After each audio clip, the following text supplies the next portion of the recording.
ఇటు కవిత వ్యాఖ్యలపై అటు బీఆర్ఎస్ నేతలతో పాటు ఇటు కాంగ్రెస్ నేతలు కూడా స్పందిస్తున్నారు.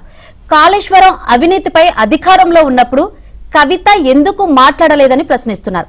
వాటాల దగ్గర తేడాలు రావడం వల్లే కవిత ఇప్పుడు ఆరోపణలు చేస్తున్నారని కాంగ్రెస్ నేతలు అంటున్నారు. అంతర్గత కుటుంబానికి సంబంధించిన సమస్య.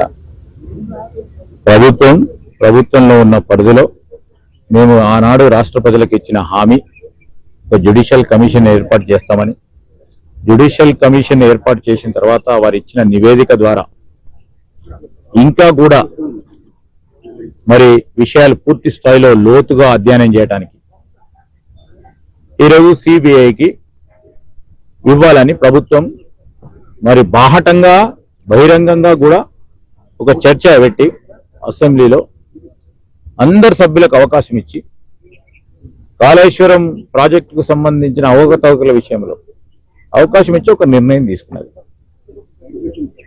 పూర్తి స్థాయిలో ఏదైతే నివేదిక ఉందో, పీసీ ఘోష్ గారి నివేదిక ఉందో, మీరందరూ కూడా స్పష్టంగా మీ చేతిలో కూడా ఉంది.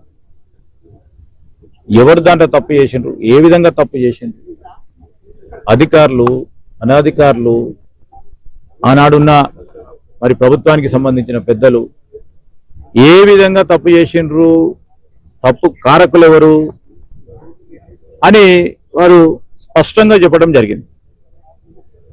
ఆనాడు ఇప్పుడు వారు మాట్లాడుతూ ఉన్నారే, ఏ పార్టీలో ఉండే, ఈరోజు ఏ పార్టీలో ఉన్నారు,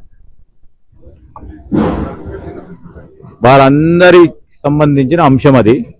ఇప్పుడు సిబిఐ ఎంక్వైరీ అయింది కనుక మేము పూర్తి స్థాయిలో నమ్మకం ఉంది, విచారణ పూర్తి స్థాయిలో జరుగుతుందని, ఖచ్చితంగా జరుగుతుందని, తప్పకుండా దోషులు కఠినంగా శిక్షిస్తుందని. Thank you.